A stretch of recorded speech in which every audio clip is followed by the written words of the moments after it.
로마서 13장 11절부터 14절 말씀. 또한 너희가 이 시기를 알거니와 자다가 깰 때가 벌써 되었으니 이는 이제 우리의 구원이 처음 믿을 때보다 가까웠습니다.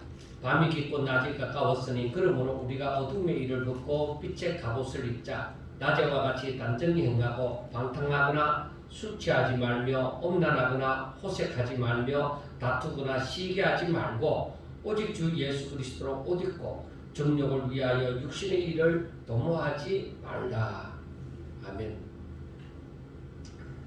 사도 바울은 로마에 있는 성도들에게 복음을 확실하게 1장에서부터 8장까지 그렇게 말씀하고 난 다음에 또 유대인의 구원에 대해서 이제 9장에서부터 11장까지 말씀을 전하였습니다. 그리고 이제 12장에서부터는 바울이 자 그러면 당신들이 이 복음을 듣고 믿음으로 교회에 와서 예배를 드릴 터인데 그러면은 우리 예수 믿는 사람들의 저 구원받은 자의 삶은 어떻게 살아야 할까? 이제 거기에 대해서 이제 답을 해주는 것입니다. 물론 앞에서도 충분히 말씀이 되어졌지만은 이제 조금 더 상세하게 이제 12장, 13장에서 말씀하고 있는 것입니다. 저희들이 아마도 우리들도 예수 믿고 난 다음에 야 신앙생활을 도대체 어떻게 해야 될까? 주일 지키는 거, 교회 가서 예배 때마다 예배를 드리는 거, 좀 더 열심을 내면 새벽 예배 드리는 거, 또 예물을 드리는 거, 봉사하는 거. 그러니까 사실은 잘 알지 못하고 신앙생활을 하는 사람들이 너무 많다는 거예요. 어떻게 해야 되지? 신앙생활을 어떻게 해야 잘하는 거지? 그 부분에 대해서 명확하게 말씀을 들은 적이 아마 여러분들은 잘 없을 거예요. 제 자신도 책을 보면서 설교도 들으면서 조각조각 이웃을 사랑해라 혹은 또 겸손해라 또 충성해라 순종해라 또 연약한 자를 위해서 봉사하라 뭐 이런 대략적인 예수 믿음은 한마디로 말해서 착하게 살라. 예수 믿는 사람이 어떻게 악하게 살 수 있느냐? 착하게 살아라. 그냥 두리뭉실 그렇게 묶어서 우리의 신앙생활은 대충 이렇게 하는 거야. 그 정도로만 사람들이 알고 있는 거예요. 제가 가끔 설교하면서 어떤 시기에는 계속 같은 성경 구절을 계속 반복을 합니다. 정말 외우고 싶지 않더라도 저절로 걸어서 알아질 만큼 반복을 많이 합니다. 왜 그러냐? 그게 중심이다. 그게 중심이 되어져. 그걸 알아야 돼. 우리가 한의원에 가면은 혈자리를 하잖아요. 그 혈자리가 있듯이 성경에도 중심이 되는 그 말씀이 있는 거예요. 그걸 알아야만이 진짜 신앙생활을 바로 할 수 있는 거예요. 저는 늦게라 하더라도 제가 모태신앙이 아니고 주일학교도 못 다니고 중고등부 그 학생회 그러니까 어쩌면은 고등학교 1학년 때부터 다시 얘기하고 돌아서서 믿다가 또 중간에 또 방황을 하다가 그래서 또 다시 돌아오다 보니까 남보다 늦다고 생각을 했습니다. 그리고서 얼마 안 있어서 신학교를 들어갔으니까. 그러니까 뭔가 이 하나님에 대해서 우리 기독교에 대해서 알고 싶은 마음이 간절한 거예요. 그럼 같은 신학생들한테 물어보아도 그들은 확실하게 알고 있느냐? 확실하게 알았더라면 제가 고민을 크게 하지 않았겠죠. 그들도 확실하게 몰라요. 왜? 많은 설교를 들었지만은 오랫동안 설교를 들었지만 정확하게 이거다 하는 것을 잘 모르고 신앙생활을 하기 때문에 그냥 순종하면 된다. 그래서 순종은 한다 이거야. 그런데 하나님에 대해서 잘 몰라. 하나님의 뜻이 어떠한지 그걸 잘 모른다 이 말이야. 이게 얼마나 답답한 거예요. 더구나 제같이 신학교에 들어가서 앞으로 목사를 할 사람이 그걸 정확하게 모르겠다는 거예요. 설교만 들어서는. 그래서 책을 자꾸 사기 시작하고 많이 읽고 답답하니까 그렇게 했던 것이죠. 근데 여러분, 제가 이제 어느 정도 조금 알겠다고 얘기를 할 수 있습니다. 목사가 되었어도 그런 제가 원하는 그런 책을 만나보기를 굉장히 원했는데 사실 제 마음에 이렇게 제 마음을 시원하게 해주는 책을 잘 만나지 못했습니다. 그래서 제가 언젠가는 내가 책을 쓰리라 그렇게 했던 것이죠. 그런데 지금 이제 나이 60 넘으면 쓴다 이렇게 생각을 했는데 그것도 쉽지 않습니다. 아직까지도 제가 부족한 면이 너무 많다는 것이죠. 알아가면서 벌써 써서는 안 돼. 지금 알아가는 것이 이게 더 새로운 거야. 이게 더 기쁜 거야. 이 말씀을 놓치고 어떻게 책을 쓸 수 있어? 그런 생각을 참 많이 했습니다. 그런데 바울의 지금 우리가 로마서를 보면서 이 바울의 심정을 알아야 돼요. 자기 자신이 바울과 같은 마음을 가져야 돼요. 그래야 이 로마서의 말씀을 그리고 바울 서신 다른 서신도 잘 이해를 할 수가 있는 거예요. 자, 여러분들 보세요. 바울은 이방인의 사도가 되어서 이제 이방으로 유대인들에게 항상 먼저 복음을 전하지만은 저들이 받아들이지 않으므로 이제 복음이 이방으로 이제 흘러 들어가는 것이죠. 그러면 이방으로 가서 복음을 전하면은 유대인을 만나지 않느냐? 거기 가서도 항상 유대인을 흩어져 있는 유대인을 만나는 것이죠. 그러면은 아이고 당신 또 유대인이구나. 당신이 예수 믿는 사람이구나. 그래 나도 예수님을 알아. 예루살렘 성전에 절기를 지키러 갔다가 그때 내가 복음을 들어서 그렇게 반겨주는 사람들이 있느냐? 그런 사람은 거의 소수예요. 우리가 사도행전을 보면서 알았지만은 오히려 가는 곳마다 바울을 기다리는 사람은 바울을 죽이고자 하는 사람들이에요. 유대인이면서 때로는 예수 믿는다고 하면서 바울을 죽이고자 하는. 그러니까 바울이 복음 전하는 것은 아예 생명 걸고 복음을 전하는 거예요. 언제 어디서 어떻게 될지 바울도 몰라요. 피하여서 바울을 죽이고자 하니까 그 자리를 피하여 도망갔던 적이 한두 번이 아니에요. 그러한 바울이 지금 로마에 가서도 복음을 전해야 한다고 하면서 로마에 가지 못했는데 지금 로마에 있는 성도들에게 편지를 쓰는 거예요. 예수 믿는다고 하는 사람들에게 편지를 쓰는 거예요. 그래서 로마서 1장에서부터 이제 11장까지 쭉 쓰면서 이제 바울은 이 사람들에게 얘기하고 싶은 것이 있어요. 아직까지 만나지 못했지만 저들에게 얘기하고 싶은 것이 바로 뭐냐면은 그 심정을 어떻게 얘기하느냐. 로마서 12장 1절에서 말씀하는 것처럼 내가 하나님의 모든 자비하심으로 너희를 권하노니. 그리고 12장 3절에 보면은 내게 주신 은혜로 말미암아서 너희 각 사람에게 말하노니. 그러니까 내가 하나님을 알고 있는 입장에서 내가 진심으로 말을 한다. 너희들에게 말하니까 너희들이 잘 들으라는 것이죠. 내가 어떻게 살라고 말을 하는 것이다. 진심이라는 것을 얘기를 하는 것입니다.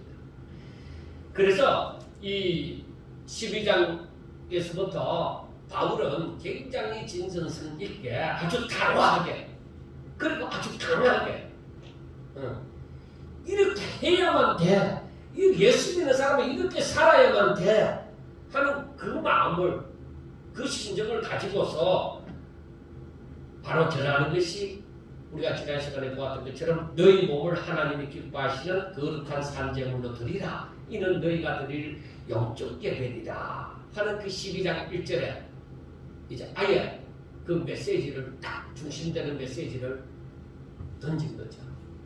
너희들 이렇게 살아야 돼. 너희 몸을 하나님이 기뻐하시는 거룩한 산제물로 드려라. 그게 성도들이 마땅한, 살아야 하는 마땅한 삶이다. 그게 예배다. 그래서 삶이 예배다. 그런데 우리가 이 말씀을 어떻게 로마서 12장 1절에 너희 몸을 하나님 기뻐하시는 거룩한 산제물로 드리라는 말씀을 우리가 어떻게 받아들이느냐.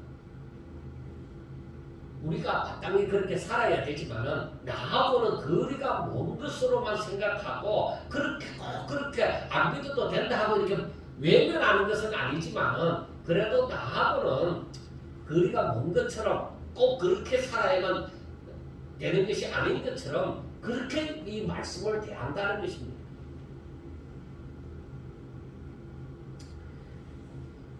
그런데 12장 13장의 말씀이 이 로마서 12장 1절의 말씀을 기준으로 해서 어떻게 살아야 되는지를 이제 이렇게 거룩한 산 제물로 사는 것이 어떻게 사는 것인지를 이렇게 12장 13장에서 이렇게 풀어놓은 거예요.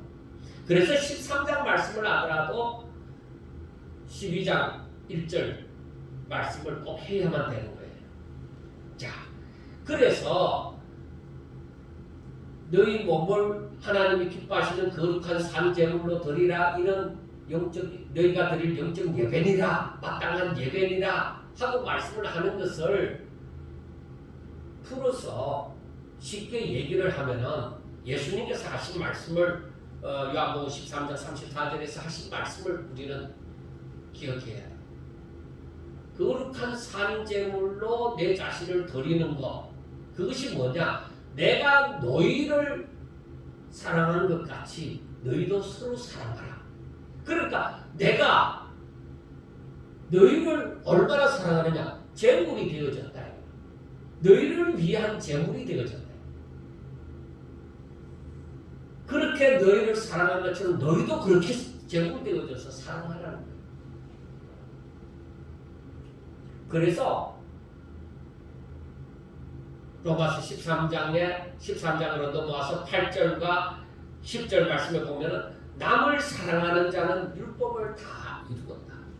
그리고 10절 말씀에서는 사랑은 율법의 완성이니라 하고 말씀을 합니다. 우리가 잘 알아야 돼요. 바로 사랑은 바로 율법의 완성이다. 남을 사랑하는 자는 율법을 다 이루었다고 할 때에 이 사랑이 어떤 사랑일까? 이 사랑을 누가 세상에서 흔히 말하는 그런 사랑으로 생각하면 안 됩니다. 전혀 다른 사랑입니다. 비교도 안 되는 사랑. 한번 생각해 보세요. 우리가 앞에서 로마서 3장 19절과 20절 말씀에 보면은 우리가 알거니와 물은 율법이 말하는 바는 율법 아래에 있는 자들에게 말하는 것이니 이는 모든 입을 막고 온 세상으로 하나님의 심판 아래에 있게 하려 함이라. 그러므로 율법의 행위로서 그의 앞에 의롭다 하심을 얻을 육체가 없나니 율법으로는 죄를 깨달음이라. 그러니까 보통 일반적으로 사람들이 생각하는 그 사랑이라고 하면은 그 사랑은 사람들이 가지고 있다 이 말이에요. 이 로마서 13장에서 말하는 8절과 10절에서 말하는 율법을 완성하는, 율법을 다 이룬 그러한 사랑이라면, 사람들이 갖고 있는 사랑이, 그 사랑이라면 율법을 다 지킨 것이죠. 그러면은 로마서 3장 20절에 있는 말씀처럼 율법의 행위로 그의 앞에 어렵다 하심을 얻을 육체가 없나니 하는 말씀이 안 맞는 것이죠. 그러니까 율법의 완성이 되는 사랑을 사람들은 갖고 있지 않는 거예요. 하나님을 믿지 않는 사람들이 이 사랑을 갖고 율법의 완성이 되는 사랑을 갖고 있느냐? 없죠. 그러니까 우리가 고린도전서 13장을 두고서 사랑장이라고 하면서 이 사랑 노래를 그 구절 13장에 있는 말씀을 가지고 사랑 노래를 많이 부르잖아요. 그 사랑 아니에요. 사람들이 쉽게 생각하는 그런 사랑 아니에요. 이 사랑은 예수님이 하신 사랑, 즉 하나님으로부터 나온 사랑이에요. 사람에게서 나오는 일반적인 그런 사랑을 말고 이거는 하나님께로부터 온 사랑이에요. 그 사랑은 바로 로마서 5장 6절에 보면은 우리가 아직 연약할 때에 기약대로 그리스도께서 경건하지 않은 자를 위하여 죽으셨다. 그럼 우리가 연약할 때. 그리고 로마서 5장 8절에 보면은 우리가 아직 죄인 되었을 때에 그리스도께서 우리를 위하여 죽으심으로 하나님께서 우리에 대한 자기의 사랑을 확정하셨느니라. 바로 이 사랑. 그리고 10절에 보면은 곧 우리가 원수 되었을 때에 그의 아들의 죽으심으로 말미암아 하나님과 화목하게 되었은즉 화목하게 된 자로서는 그의 살아나심으로 말미암아 구원을 받을 것이니라. 그러니까 우리가 연약할 때에 우리가 아직 죄인 되었을 때에 우리가 원수 되었을 때에 그때에 하나님께서는 뭐요? 다 우리에게 다가왔습니다. 바로 자기의 독생자를 보내서 우리를 살리려고 하셨다. 바로 이 사람. 사람들이 고린도전서 13장의 그 말씀을 보고도 거기 쉽게 저 사람은 사랑의 은사를 받았다. 사랑의 은사. 그 사랑의 은사 받은 사람은 어떤 거예요?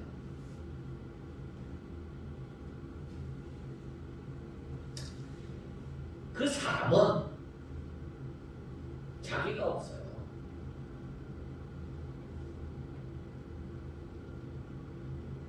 그 사람은 자신은 죽고 오직 예수가 사는 사람.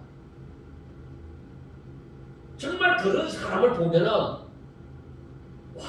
우리가 본받아야 됩니다.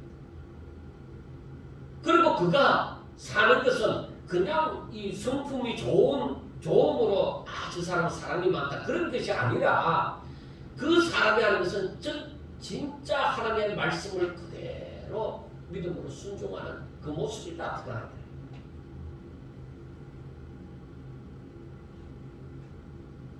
그냥 좋은 게 좋은 것처럼 많은 사람을 이렇게 용납하고 쌓아안는 것, 그것이 사랑의 은사가 아니에요. 그런데 제가 이것을 오래전에 깨달았을 때에 고린도전서 13장에 말하는 이 사랑은 일반 사람들이 생각하는 그 사랑은 아닙니다. 이거는 진짜 하나님께로부터 오는 사랑입니다. 하나님께서 하신 사랑이에요. 내가 죽고 오직 예수가 살 때에 나타나는 사랑이에요. 그렇게 얘기를 할 때 사람들은 이미 너무 고지식할 만큼 이 생각 속에 일반적으로 생각하는 그 사랑이 박혀 있다 보니까 쉽게 바뀌어지질 않습니다. 근데 여러분, 바로 우리가 연약할 때에, 우리가 죄인 되었을 때에, 우리가 원수 되었을 때에 사랑하라. 그럼 원수를, 이게 되는 사람은 원수를 사랑할 수 있는 거죠. 하나님이 우리가 원수 되었을 때 우리를 먼저 다가와서 우리를 사랑해 주신 거야. 우리가 죄인이 있을 때 다가와서 사랑해 주신 거야. 그러면은 원수를 사랑하라 할 때 그게 돼야 되죠. 그게 안 되는데 그 사랑이 된다고 얘기할 수는 없는 거죠. 바울은 너희 몸을 하나님이 기뻐하시는, 하나님이 분명히 아셔야 됩니다. 하나님이 기뻐하시는 거룩한 산 제물로 드리라. 그러니까 하나님이 기뻐하시는 삶을 살라 이 말이에요. 하나님의 기뻐하심을 위해서 너희 자신을 드리라. 오직 하나님의 기뻐하심을 위해서. 그리고 바울이 하는 말은 지금 이 사랑을 우리 보고 하라는 것이죠. 그러니까 우리가 이 사랑을 받았다 이 말. 하나님께로부터 받았으니, 그래서 구원함을 받았으니까 너희들이 정말 이 구원함을 너희들이 믿는다. 너희들이 정말로 복음을 깨달아서 그 복음을 믿는다. 너희들이 정말로 그 하나님의 사랑을 안다면 너희들도 그렇게 살라. 예수님께서도 마태복음 22장 37절부터 40절 말씀을 보면은 예수님께서 말씀하시기를, 즉 내 마음을 다하고 목숨을 다하고 뜻을 다하여 주 너희 하나님을 사랑하라 하셨으니 이것이 크고 첫째 되는 계명이요 둘째도 그와 같으니 내 이웃을 너 자신같이 사랑하라 하셨으니 이 두 계명이 온 율법과 선지자의 강령이니라. 그러니까 율법이 정말로 말하는 것은 율법과 선지자들이 말하는 것은 뭐라는 거예요? 사랑하라. 사랑하라. 그리고 여기서도 사랑을 하는데 너희들이 마음을 다하고 목숨을 다하고 뜻을 다해서 사랑하라는 것은 너희 전부를 바쳐 산 제물이 되라는 것입니다. 오직 하나님의 기뻐하심을 위해서. 그래서 예수 믿는 사람이, 즉 구원받은 사람이 하는 그 신앙생활은 바로 이와 같아야 된다 하는 것입니다. 그런데 우리가 지금까지 신앙생활하면서 제가 항상 이렇게 말씀 준비하면서 제 자신을 돌아봐요. 왜? 제가 바로 가르쳤나 바로 가르치지 못했나 하는 것을 생각할 때에 제가 깨달은 만큼 가르칠 수 있는 거죠. 그렇지 않으면은 그냥 다른 사람의 깨달은 것을 그냥 지식적으로 받아들여서 그걸 전하는 것 뿐이죠. 그러니까 생명이 없는 것이죠. 그러니까 이 말씀을 온전히 이 기쁨, 이 정말 기쁘고 오묘한 이 진리를 온전히 깨닫지 못했을 때는 그대로 전달이 안 되어진 거지. 그래서 제가 지금이라도 내가 지금 나이가 좀 더 젊었으면은 좀 더 낫지 않았겠느냐, 더 많이 전할 수 있지 않느냐, 그렇게도 생각을 합니다만은, 그러나 그것도 하나님 뜻이 있으리라. 지금이라도 그렇게 전하면 되지 하고 생각을 해보았습니다. 여러분, 우리가 신앙생활을 지금까지 해오면서 우리의 삶이 어떠했느냐, 이런 말씀을 가슴 깊이 새기고 그 말씀을 따라 살려고 내가 얼마나 노력을 했느냐. 열심히 예배 참석하고 그 예배는 드리죠. 예물도 드리고 봉사도 하고 전도한다고 하고 그랬는데 이 말씀을 보면은 내가 이렇게 살지를 못했다. 이렇게 살려고 애를 쓴 적도 그렇게 많지 않다 이 말이야. 그럼 내가 신앙생활을 똑바로 한 것이 아니라는 것이죠.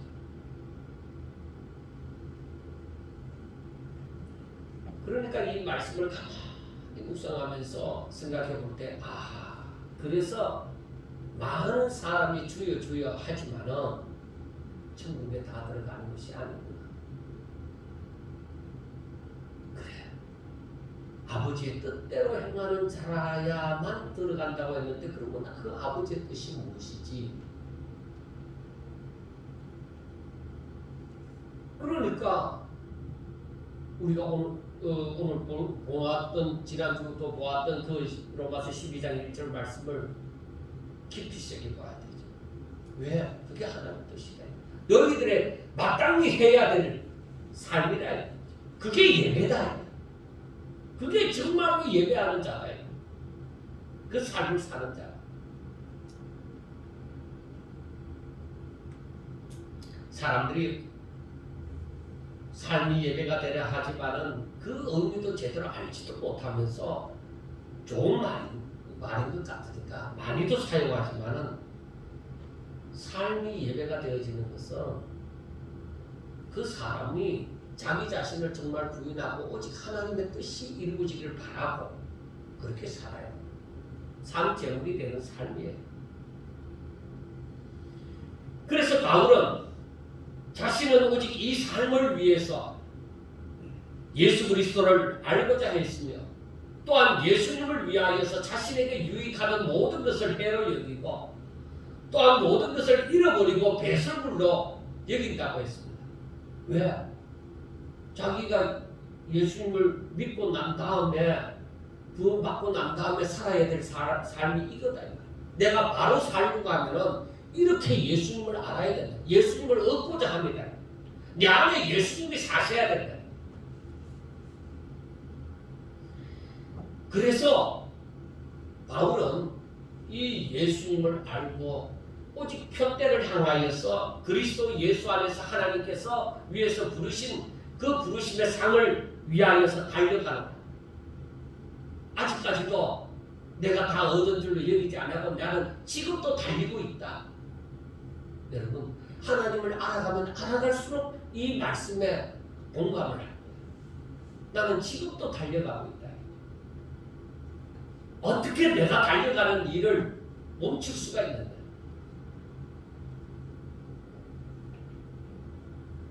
그리고 또한 성도들을 향해서 빌립보 3장 17절에 보면은 바울은 이렇게 얘기합니다. 형제들아, 너희는 함께 나를 본받아라. 그리고 너희가 우리를 본받은 것처럼 그와 같이 행하는 자들을 눈여겨보라. 그렇게 말씀을 했습니다. 자, 여러분, 바울이 아무리 잘나도 우리가 같은 사람의 입장에서 어떻게 자기를 본받으라고 얘기할 수 있느냐, 이거죠. 저는 이 빌립보서 3장 17절 말씀을 대했을 때에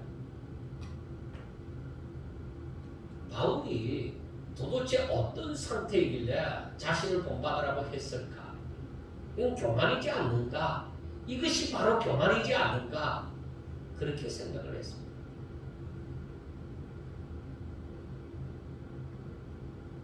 바울이 아무리 사도라고 하지만은 이건 너무 심했다. 그렇게 생각이 되어졌습니다. 그런데 지금에서는 그렇게 생각하지 않습니다. 왜? 나를 본받으라고 하는 그 바울은 자신은 죽고 오직 하나님의 뜻만 있는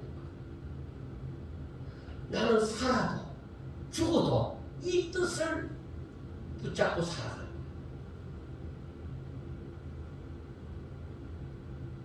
진정 하나님의 기뻐하심을 위해서만 자기가 존재합니다. 그러면 바울만 그렇게 살아야 될까? 사도들만 그렇게 살아야만 될까? 아니다. 성경을 읽어보면 그게 아니다. 성경에 어떤 선지자들만 향해서 이 예수님의 제자들만 향해서 너희들은 마음을 다하고 뜻을 다하고 이렇게 너희들이 목숨을 다해서 하나님을 사랑하라. 그 사람들만 향해서 말하는 것이 아니라 하나님의 백성된 모든 사람들은 마음을 다하고 목숨을 다하고 뜻을 다해서 주 너희 하나님을 사랑하라고 했어요. 모든 하나님의 백성된 사람은 자신의 몸을 하나님이 기뻐하시는 거룩한 삶 제물로 드리라 이 말이에요. 그게 너희들의 삶의 사명이다 이 말이에요.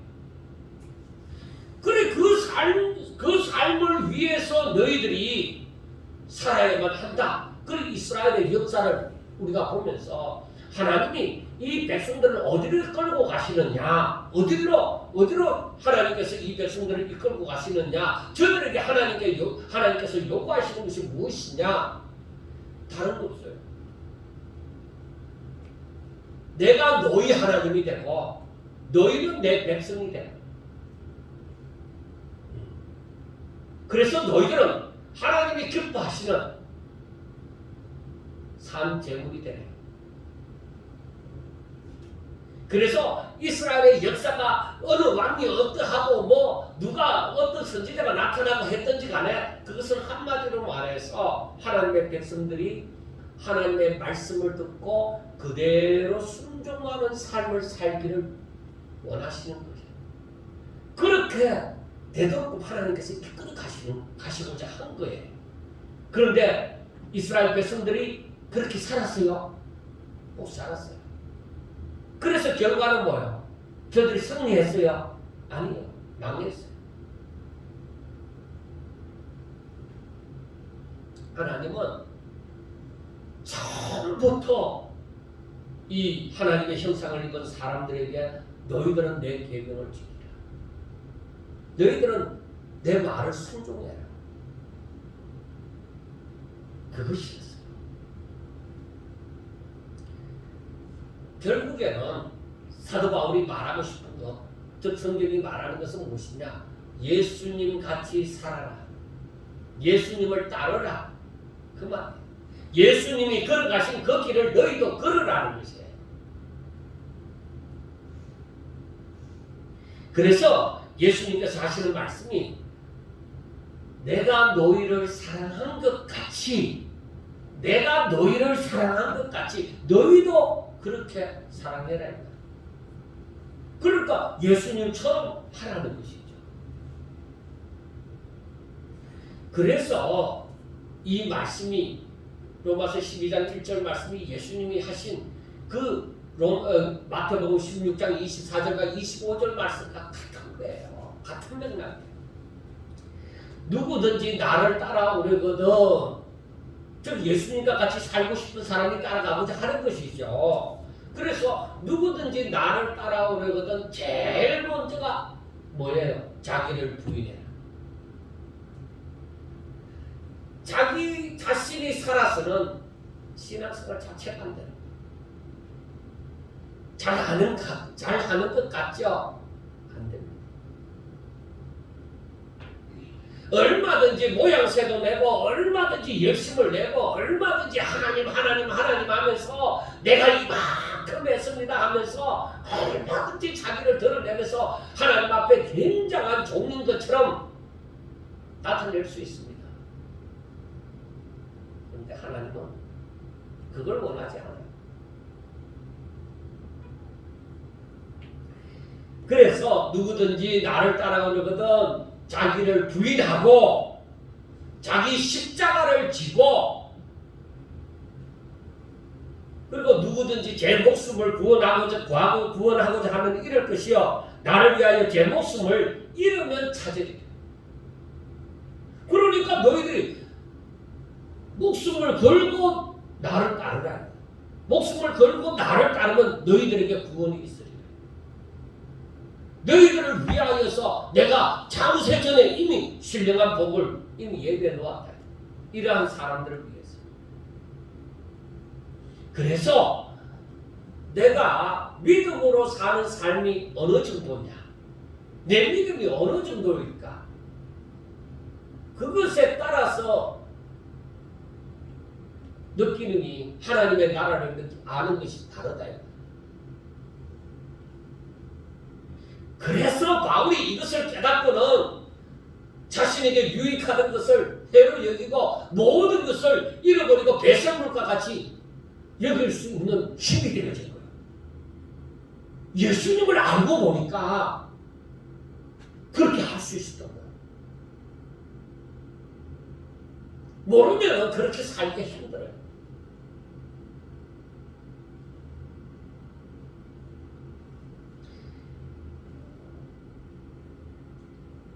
그러니까 오직 주를 위해서, 오직 하나님의 기뻐하시는 그 뜻을 위하여서 자신을 산제물로 드리면 바울과 같이 자기를 부인하고 자기 십자가를 지면 예수님을 얻기 위하여 자신에게 유익하던 모든 것을 해로 여기고 모든 것을 잃어버리고 배설물과 같이 여기면 그러면 예수님을 얻는다 이 말이에요. 결국은 나라는 존재가 내가 노력해서 내가 열심히 해서 무엇을 이루는 것, 그게 내 인생이 아니다. 그게 내 인생이 아니다.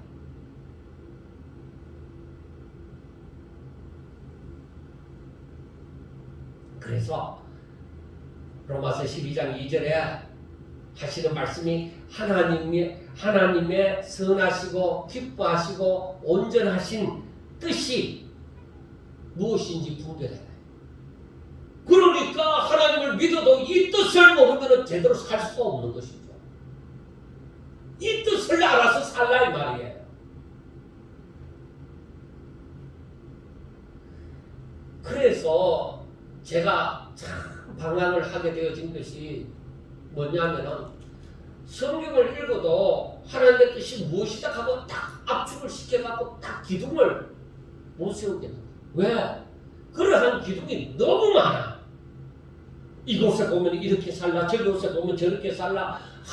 그때마다 다 중요한 말씀이고, 그래서 색연필로 성경에 줄을 치다 보니까 성경 거의 전체가 다 줄이 쳐지는 거야. 어떻게 해서 딱 하나님의 뜻이 이러이러하니까 거기에 따른 이 삶이 이렇게 해야 된다, 이렇게 할 수 있을까? 항상 고민을 합니다. 그래서 제가 한국에 이 뉴질랜드에서 있다가 한국으로 들어왔어도 혹시라도 그렇게 가르치는 사람이 없을까?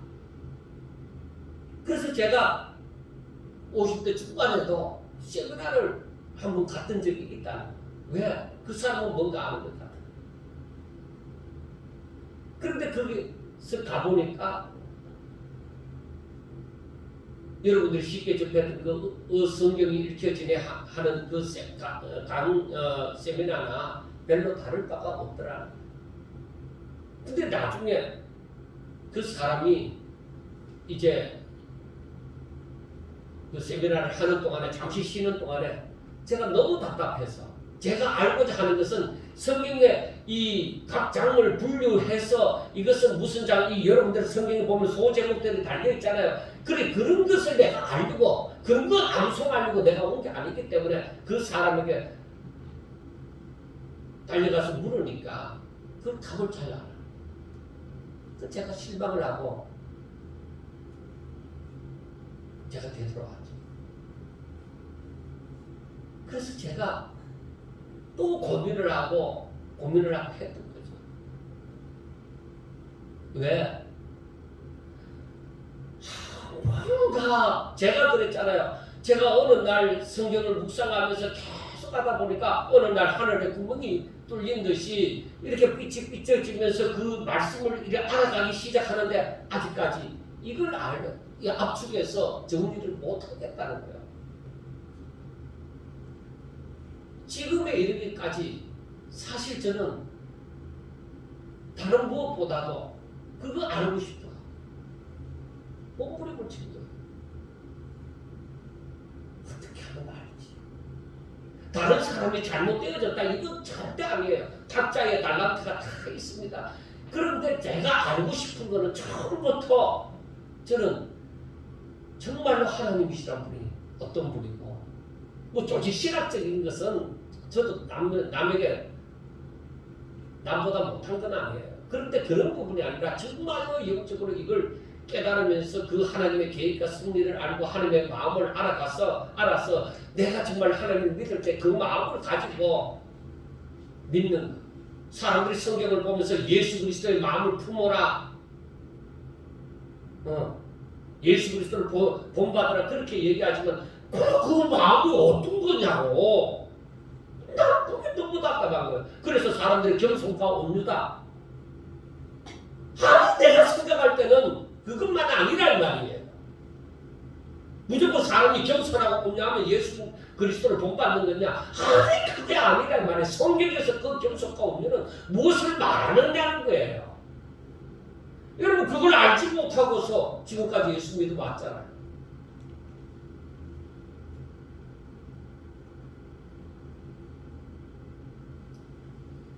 그래서 로마서 이 바울이 굉장히 그 1절에서 거룩한 산제물로 드리라 그렇게 말을 하면서 그렇게 살려고 하면은 이제 로마서 12장 2절에 말씀하는 듯이 하나님의 선하시고 기뻐하시고 온전하신 뜻이 무엇인지 분별하도록 해라. 그걸 알도록 해라. 그걸 하나님의 뜻이 무엇이냐 이 말이에요.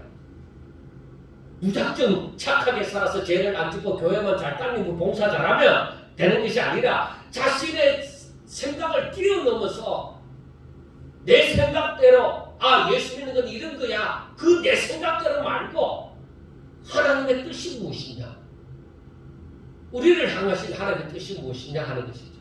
그걸 알아야 돼요. 그래서 3절에 자 그것을 알려고 할 때 오버하지 마라. 사람들이 야 너 너무 넘친다, 너무 오버했다 그렇게 얘기하잖아요. 그래서 3절에서 마땅히 생각할 그 이상의 생각을 품지 말고 오직 하나님께서 각 사람에게 나누어 주신 믿음의 분량대로 기여를 생각해라. 그렇게 말씀을 합니다. 그러니까 믿음을 따라서 이 성경을 깨달아야 거예요.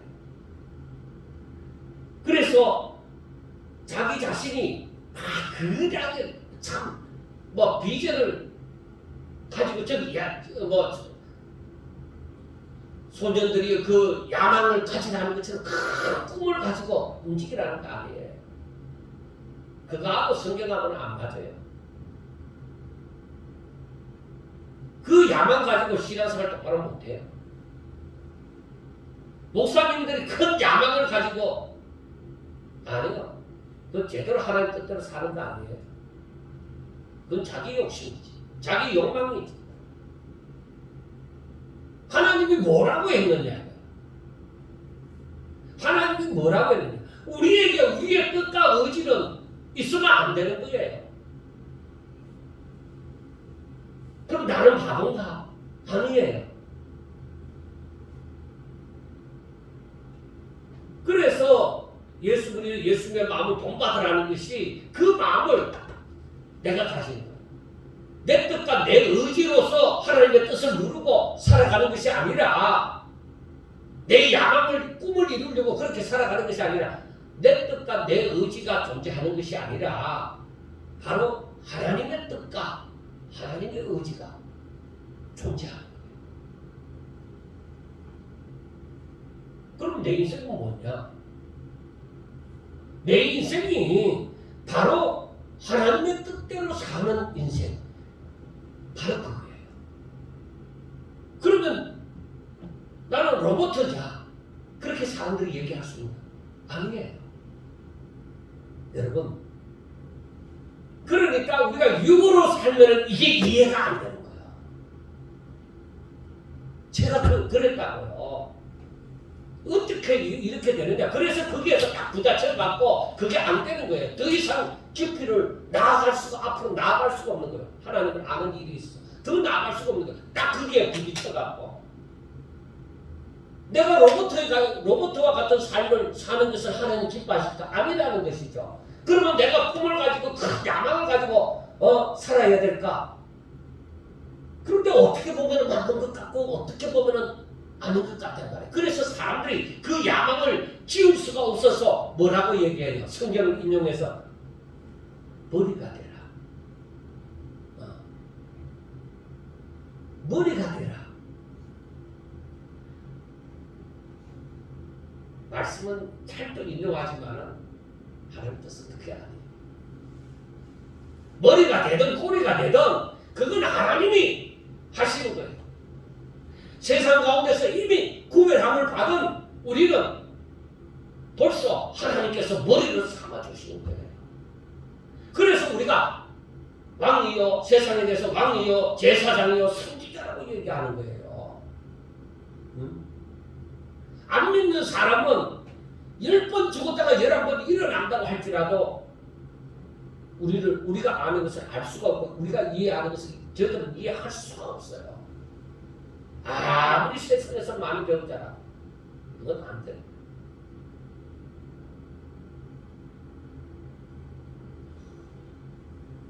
그래서 제가 이 부분에서도 간증하는 사람들에 대해서 제가 조심하라고 하는 게 어느 정도 그 얕은 물에서 느낀 거 그것 가지고 막 얘기를 하지만은 얘기하는 것이 그냥 보통 일반적인 사람들도 그만한 마음은 다 가지고 있고 어느 정도 다 느낄 수 있는 거예요. 좀 깊어. 정말 하나님의 뜻을 깊이 깨달은 그런 사람의 감정 그런 걸 듣고 싶어. 바울과 같이 난 다 버렸다. 내게 유익하던 거 그걸 내가 오히려 해로 여기고 내가 가진 모든 것을 잃어버리고 오히려 배설물과 같이 여기노라. 왜? 어떻게? 왜 그러는데? 예수님을 얻기 위해서. 그런 감정이 나와야 되는 거예요. 그런데 우리는 보통 일반적인 감정을 보면은 무엇이든지 자꾸 얻었다. 다 얻었다는 걸 얘기하죠. 그럼 얻어서 어떻게 해요? 예수님을 얼마나 아는데? 그건 없어요. 그러니까 진정한 감정을 제대로 찾아볼 수가 없는 거죠. 여러분, 사람들이 자기의 생각을, 자기의 꿈을, 자기의 욕망을 이루는 것을 참 믿음의 삶이고 축복받은 삶인 줄 알지만 여러분, 그건 아닙니다. 정말로 우리가 성경 말씀으로 돌아가서 정말 하나님의 뜻이 무엇일까? 자, 2절에서 로마서 12장 2절에서 말하는 것처럼 하나님의 선하시고 기뻐하시고 온전하신 뜻이 무엇일까? 그렇게 우리가 자꾸 묵상을 해나가야 돼. 성경 말씀을 가지고. 자, 하나님께서는 세상 만물을 창조하실 때에 하나님께서 뭐야? 첫째 날, 둘째 날, 셋째 날, 여섯째 날까지 어떻게 차곡차곡 하나하나씩 하나님의 계획을 따라서 질서대로 다 이루시고 나중에 사람을 그렇게 두신 거예요. 그리고 이 모든 것을 정복해라. 이 모든 생물을 다스리라. 그렇게 말씀을 하십니다.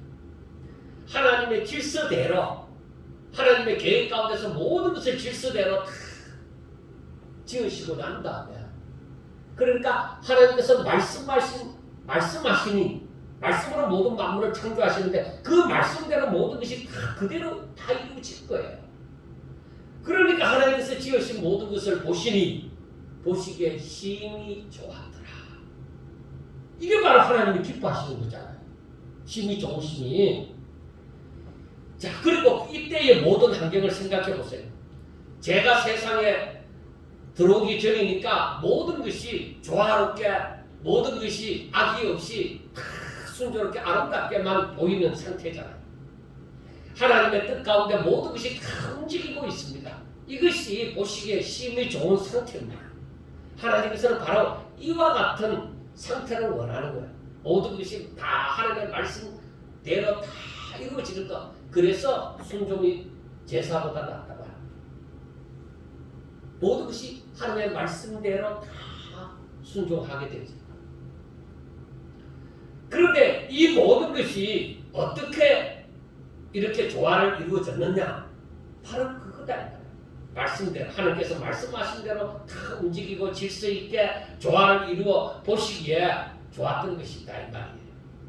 그러나 하나님의 말씀을 떠난 어떤 것으로 말미암아 이 질서가 무너지고 조화가 깨어지기 시작하는 거예요. 그게 뭐예요? 아담과 하와가 하나님의 말씀을 불순종함으로 이 질서가 깨어지고 조화가 깨어지는 것이죠. 그래서 하나님께서는 그것 때문에 하나님과 사람과의 관계가 깨어졌잖아요. 그래서 하나님께서 사랑하는 독생자를 이 땅에 보내셔서 사람들의 죄인들의 죄를 짊어지시고 십자가에 못 박혀 죽으시고 또한 저들을 위하여 살아나심으로 누구든지 그 독생자 예수님을 믿으면 죄사함을 받고 다시 새롭게 태어나서 하나님의 말씀을 듣고 순종하는 자가 되게 하신 것이에요. 하나님의 회복이 우리에게 생명을 주심이 바로 그 생명의 능력은 무엇이냐? 말씀을 듣고 순종할 수 있는 능력이에요. 죄인은 그게 안 돼요. 여러분들이 자 우리가 생각해 보세요. 우리가 정말로 예수님을 믿는다면 하나님의 말씀을 순종할 수 있는 능력이 내게 있느냐 없느냐. 그래서 나를 위해서 우리를 위해서 성령을 보내주신 거예요. 그래서 우리가 이 육으로 살 때처럼 내 능력으로 살고 가지 마라. 내 지식으로 내 힘으로 살고 가지 마라. 오히려 마음을 다하고 목숨을 다하고 힘을 다해서 오히려 하나님의 기뻐하신 뜻대로 살고 해라. 그때에 성령이 역사하시는 거죠. 자, 그러므로 믿음을 가진 사람들이 어떻게 살아야 할까? 그것은 하나님의 질서에 복종하는 삶을 살아야 된다는 거죠. 그리고 하나님의 뜻을 따라 삶으로 모두가 로마서 12장에도 나와 있지만 모두가 하나가 되어져. 머리는 하나다. 오직 예수 그리스도가 머리가 되시고 모든 사람들은 다 지체가 되죠. 그래서 이 지체가 예수 그리스도를 위해서 삶으로 다 하나가 되죠. 예수 그리스도 안에서 다 만물이 통일되게 하려 하십니다. 우리가 그 뜻을 알아야 되는 거예요. 그래서 하나님을 믿고 예배하는 자들의 그 삶은 자신을 온전히 제물로 드려서 하나님의 뜻을 이루는 것입니다. 내 뜻이 이루는 것이 아니라 하나님의 뜻을 이루는 것. 그것이 바로 예수님처럼 사는 것입니다. 예수님처럼 사는 게 뭐예요? 오직 아버지의 뜻을 위하여서 자신을 죽기까지 복종하는 거예요. 우리 또한 예수님이 걸어가신 그 길을 걸어야만 하는 것입니다. 그래서 예수님께서 내가 너희를 사랑한 것처럼 너희도 서로 사랑해라. 나와 같이 살라는 것이죠. 아버지의 뜻을 위해서. 그러므로 그 사랑은 그냥 세상이 말하는 그 사랑이 아니에요. 하나님의 질서와 조화를 이루는, 즉 하나님 보시기에 좋은, 그리고 하나님의 뜻에 합당한 그 사랑을 하라 이 말이에요. 이 사랑은 하나님을 사랑하는 것은 물론이요 이웃을 내 몸같이 사랑하는 것이다 이 말이에요. 그것이 상대편이 나를 사랑하니까 내가 사랑하는 거 그거 아니고 예수님처럼 내가 연약했을 때에 내가 죄인 됐을 때에 내가 원수 되었을 때에 나를 위하여 죽으신 것처럼 너희도 그렇게 사랑하라 그 말. 그래야만 원수를 사랑할 수 있는 것이죠. 그러니까 로마서 12장 14절에 너희를 박해하는 자를 위하여 축복하라. 축복하고 저주하지 마라. 그렇게 얘기합니다.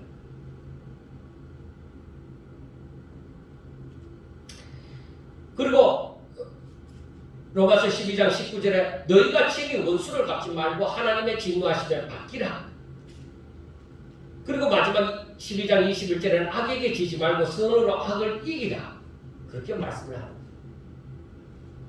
제가 오늘 요즘에는 페이스북을 머리가 아파서 거의 안 보다가 오늘 아침에 시간이 있어서 이렇게 한번 어쩌다가 보는데 우리나라의 유명한 사람이 군자는 원수를 갚아야만 군자가 된다.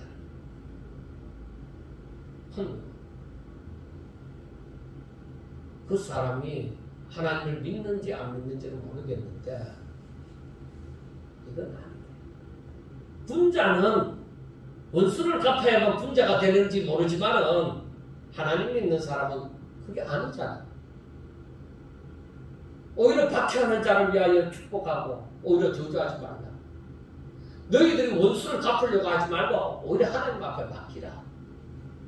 악에게 지지 말고 서로 악을 이기라. 그러니까 세상 사람들처럼 원수를 꼭 내가 저 원수를 저놈은 내가 끝까지 따라가서 내가 원수를 언젠가 갚으리라. 그건 예수 믿는 자의 삶이 아니라. 여러분, 그래 어떻게 하면 그렇게 되겠느냐는 거예요.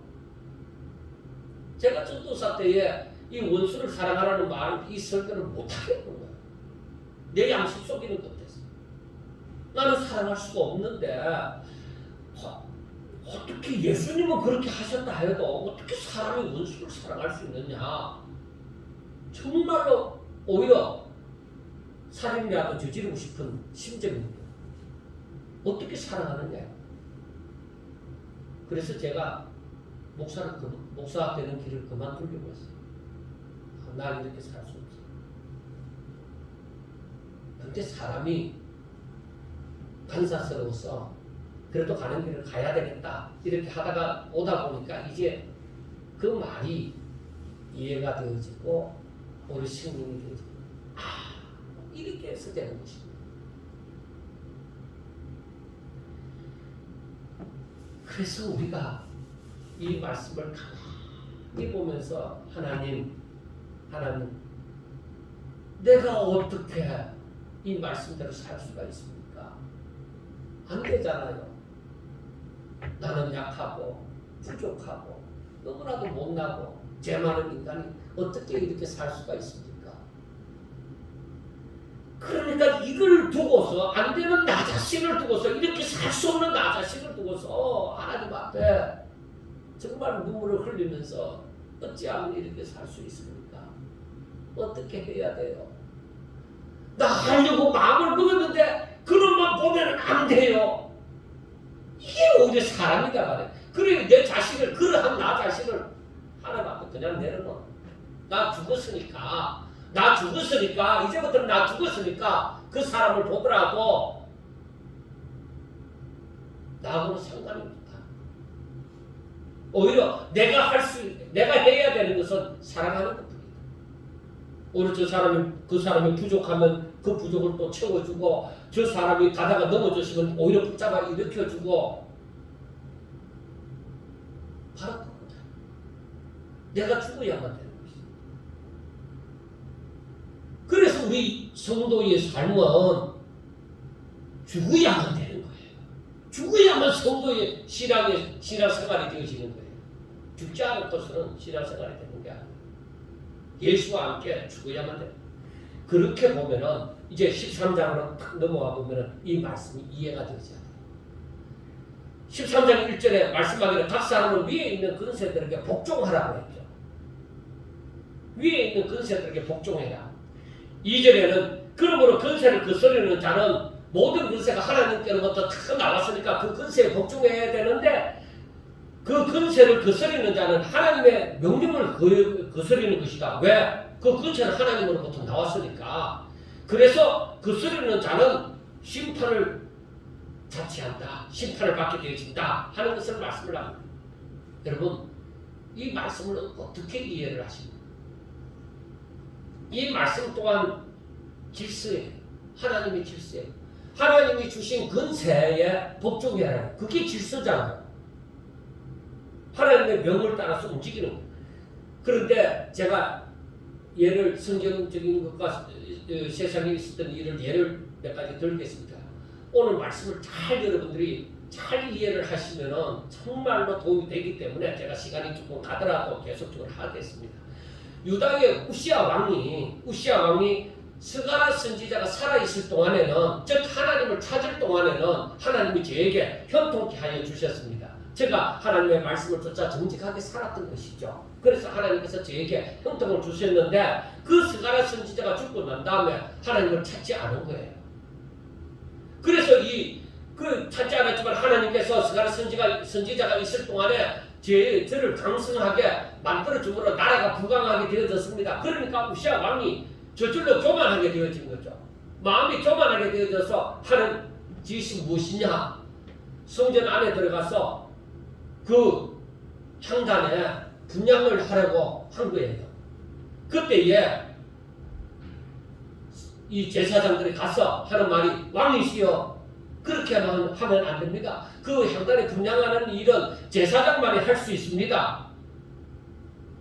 그렇게 얘기를 한 거예요. 그런데 왕이 그 교만한 우시아 왕이 제사장을 향해서 화를 내려고 합니다. 그때에 바로 이마에 문둥병이 들어서 성전에서 이제 쫓겨나서 나중에 그 골방에 들어가 갖고 이제 아들을 왕으로 앞세워놓고 요람 왕을 아들을 앞세워놓고 뒤에서 이제 정치를 하게 되어진 것이죠. 여러분 아셔야 됩니다. 자, 향단에 분향하는 일은 성전 안에 향단에 분향하는 일은 제사장만이 하는 거예요. 그것은 하나님이 정하신 거예요. 그런데 왕이 교만해서 그 하나님의 질서를 깨뜨리고자 한 거예요. 그러자 그 왕의 이마에 문둥병이 발한 것입니다. 여러분 아셔야 됩니다. 하나님의 질서를 깨뜨리는 것은 하나님이 싫어하는 거예요. 그래서 하나님께서 주신 근세자들에게 너희들은 복종해라 하는 거예요. 그런데 우리가 알아야 됩니다. 자, 레위기서 10장 1절부터 4절 보면은 아론의 아들 나답과 아비후가 나옵니다. 그 나답과 아비후가 하나님께서 명령하시지 않은 다른 불을 담아서 하나님 앞에 분향을 하려고 합니다. 그때에 불이 나와서 그 두 나답과 아비후를 삼켜버렸습니다. 그래서 그들이 죽었죠. 그때에 아론은 뭐예요? 세 아들 중에 두 아들 나답과 아비후가 죽어버렸잖아요. 그 아론에게는 큰 슬픔이잖아요. 그런데 모세가 아론에게 자기 형 아론에게 얘기합니다. 하나님의 말씀이 나는 나를 가까이 하는 자 중에서 내 거룩함을 나타내겠고 온 백성 앞에서 내 영광을 나타내리라 하셨느니라. 그러니까 슬퍼하지 말고 하나님의 거룩하심이 나타난 것이니까 슬퍼하지 말고 잠잠하라. 슬퍼하면은 하나님의 뜻을 거역하는 것이다. 참 하나님의 말씀이 얼마나 엄한지 그것도 우리가 보셔야 돼요. 아들이 죽었는데 내 형제가 죽었는데 내 사랑하는 사람이 죽었는데 슬퍼하지 말라. 저들이 하나님 앞에 큰 잘못을 저질러서 하나님께서 징계를 했다. 그런데 그걸 슬퍼하면 하나님이 잘못했다고 슬퍼하는 거냐 이거죠. 그러니까 슬퍼하지 말라고 얘기해요. 자, 여러분, 하나님께서 구별하여 제사장의 직분을 감당하게 하는 사람이라도, 즉 근세가 주어진 사람이라 하더라도 하나님의 명을 어겨서 자기 마음을 따라 자기 생각을 따라 행동하는 자는 하나님이 심판하신다 그 말입니다. 그래서 위에 있는 근세들에게 복종을 할 때도 그 근세자가 그 근세를 받아 하나님께로부터 근세를 받아서 자기가 그 권력을 가지고 있다고 하더라도 그가 하나님의 명을 따라서 살지 않으면은 하나님께서 분명히 저를 심판하신다는 거예요. 오늘날에도 분명히 이 말씀 때문에 로마서 13장 1절부터 있는 이 말씀 때문에 문제가 많습니다. 그래서 얼마 전에도 여러 가지로 말이 나오고 해석이 되어진 말이 나오는데 여러분 일제강점기 때 그 일제시대에 우리나라에 선교사들이 있었잖아요. 그 선교사들이 기독교에 그 우리나라가 뭐 복음이 크게 아직까지 완성할 때가 아니니까 선교사들이 지도자들이 되어졌습니다. 그 선교사들이 기독교의 지도자가 되어져서 어떻게 얘기했느냐? 모든 권력은 하나님께로부터 나왔으니 일본 정부에 순종하는 것이 하나님의 뜻이다. 만약 독립운동이나 저항운동을 한다면 그것은 하나님을 대적하는 일이 된다. 그러므로 조선 기독교인들은 일본 정부에 순종하되 단 마음으로 오직 한 마음으로 순종해야 된다. 그렇게 말하는 거예요. 그래서 다시는 3.1운동과 같은 일을 하지 말라. 예수 믿는 사람은 그렇게 얘기를 하는 거예요. 기독교의 지도자들.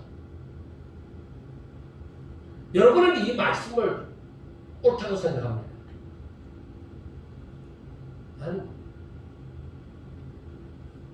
여러분, 그러니까 성경을 인용하더라도 진정 하나님께서 왜 이 말씀을 어떤 부분에서 이렇게 하셨는지, 어떤 뜻으로 이 말씀을 하셨는지, 그러니까 말씀을 정확하게 알아야 된다는 것이죠. 그 한 부분만 가지고 생각하고 해석하면 크게 잘못되는 일이 일어난다는 것이죠. 그래서 13장 1절 말씀은 하나님의 질서를 위한 거예요. 하나님 보시기에 좋은 일을 위하여서, 즉 질서와 조화를 위해서 그렇게 복종하라는 거예요. 그래서 근세를 가진 자가 하나님의 허락하는 그 범위를 넘어서 하는 짓은 분명히 심판을 받게 되어진다는 것이죠. 그것은 근세를 가진 사람들이 그 근세를 올바로 사용하지 않고 자신의 욕망을 위해서 근세를 휘둘렀기 때문이라는 것이죠. 그러나 선한 양심을 따라서 진정 백성을 위한 그 근세자의 근세는 바로 복종하는 것이 마땅하다는 거예요. 그러니까 세금도 안 내려고 하지 말고 세금도 양심을 따라서 올바른 세금도 내야만 된다는 것이죠. 그런데 이것 또한 세금을 내는 것조차, 복종하는 것조차 뭐예요? 하나님을 사랑하고 이웃을 사랑하는 것이 된다는 거예요. 그래서 세상 사람들이 하나님을 알지 못하므로 자신의 욕망을 이루기 위한 삶을 따라 하는 것처럼 우리 기독교인들이 그렇게 해서는 안 된다는 거예요. 세상 사람처럼 해서는 안 된다는 거예요. 하나님을 믿는 사람은 오직 하나님을 사랑하고 이웃을 사랑함으로 모든 것이 율법을 이루는 것이 되게 하라는 것입니다. 이 사랑은 두려움으로 하는 것이 아니라 내가 하나님을 믿는 그 양심을 따라서 하는 거예요. 불편한 양심 말고 새로운 사람이 되어진 그 양심, 그 사람의 양심. 그래서 자발적으로 하는 것이죠. 기꺼이 그렇게 순종을 하는 것이죠. 이제 바울은 성도들을 향해서 당부를 합니다. 여러분, 우리가 이렇게 살아야만 합니다. 머뭇머뭇하지 마세요. 엘리야가 바알과 아세라 선지자와 싸울 때에 백성들을 향해서 언제까지 머뭇머뭇하려느냐 그렇게 했잖아요. 그처럼 머뭇머뭇하지 마세요. 지금이 어느 때냐? 자다가 깰 때다 이 말이에요. 우리가 처음 믿을 때보다 이 주의 재림하신 날이 바로 우리의 구원이 더 가까이 와 있다 이 말이에요. 그러므로 지금은 우리가 육을 위해서 살 때처럼 그렇게 살지 말라 이 말이에요. 자다가 깨라 이 말이에요. 어둠의 일을 벗어버리고 빛의 갑옷을 입어라 이 말이에요. 어둠의 자식이 되어졌을 때 행하던 그것을 지금도 늘 아무렇지도 않는 듯이 예수 믿어도 그렇게 살지 말고 너희들이 정신 차려서 깨어서 근신함으로 살아라 이 말이에요. 그러므로 성도들이 지금이 어느 시기냐? 내가 뭐하는 사람이냐? 내가 어떻게 살아야 되느냐? 그걸 바로 알아야 된다는 것이죠. 이 앞에 12장 13장에서 하는 이 앞에 말씀을 다 이해를 하고 정말 우리 자신을 하나님이 기뻐하시는 거룩한 산 제물로 드려야 된다는 걸 알고 그것이 서로 사랑한다는 것인 줄 알고 그렇게 하면은 우리가 지금 그렇게 살아야 된다 이 말이에요. 아직까지도 잠에 취해 있으면 안 된다는 것이죠. 그러니까 정신 차려 예수를 믿어야 된다는 것입니다. 그래서 바울이 저는 이 상황에서의 바울의 심정이 어떠냐면 정말로 이 편지를 쓰면서 약간 흥분된 이 마음으로 썼다고 생각합니다. 그래서 이 성도들이 여러분 이렇게 살아야 됩니다 하는 그 단호하게 아주 강한 마음으로 간절한 심령으로 진실되게 이 성도들에게 이 편지를 써내려갔다고 생각합니다. 사랑하는 여러분, 정말 우리가 신앙생활을 바로 해야 되잖아요. 하나님을 믿는다면 바로 믿어야 되잖아요. 바로 알고 바로 믿는 거 너무 중요합니다. 여러분, 많은 사람이 편하게 예수 믿고 편하게 살더라도 여러분, 성경이 그렇지 않습니다. 세상 사람들 살아가는 것처럼 그렇게 살면 안 됩니다. 지금 이 시기야. 말씀의 징조가 더욱더 우리 눈에 보여지고 알게 들려질 때에 정신 차리겠습니다.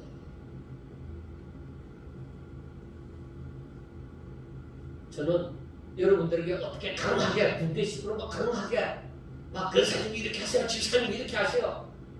그것보다 하나님께서 여러분 가운데 분명히 여러분이 예수를 믿는다면 그 선한 양심을 주셨는 줄 믿습니다.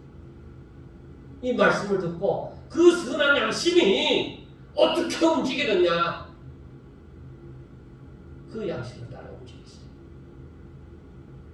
하나님의 말씀을 분명히 여러분들이 간절한 심령으로 그 말씀을 알기 원할 때에 그 말씀이 여러분들에게 진정으로 깨달아져서 나 이제 남은 생애 정말 나 오직 주만 위해서 내 뜻, 내 생각, 내 노후 뭐 이런 여러 가지 생각이 나도 다 내려놓고 하나님 오늘